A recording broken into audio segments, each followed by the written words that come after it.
श्री स्वामी समर्थ सर्वांना. तर आज मी पिठाचा शिरा केला आहे. का गुरुवार होता म्हणून स्वामींसाठी, आणि कढाई मी नवीन घेतलेली होती म्हणून मला स्वामींसाठी शिरा करायचा होता. आणि शिरा मी पिठाचा केला आहे. तर पहिले मी तूप टाकून घेतलं आहे त्याच्यामध्ये, आणि कढाई नवीन घेतली होती म्हणून मला बोलले शिरा करून बघूया, नवीन चांगलं काहीतरी गोड करावा. पहिले मी काजू टाकून घेतले, त्याच्यावर नंतर टाकलेलं आहे पीठ टाकलेलं आहे. तर आपल्याला पीठ पूर्ण लाल करायचं आहे, तो पीठ मस्तपैकी.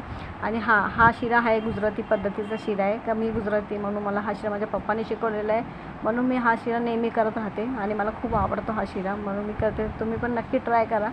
मस्त लाल झालेलं आहे माझं पीठ. आणि याच्यावर आपल्याला लाल झाल्यानंतर हा पीठ आपल्याला तुपामध्ये लाल करून घ्यायचं. त्याच्यावर आपल्याला अजून थोडं तूप टाकायचं, अजून आपल्याला मस्तपैकी लाल जेवढं आपल्याला तूप लागेल तेवढं टाकायचं. जर तुम्हाला वाटते तर जर तुम्ही टाका तरी चांगलं वाटेल. आणि जेवढं तूप टाकलं तेवढं तो मऊ होतो शिरा. त्याच्यावर गुळाचं पाणी टाकलेलं आहे मी. तर याच्यामध्ये साखर नाही टाकायची, गुळाचं पाणी टाकायचं आहे. तर खूप भारी झालेलं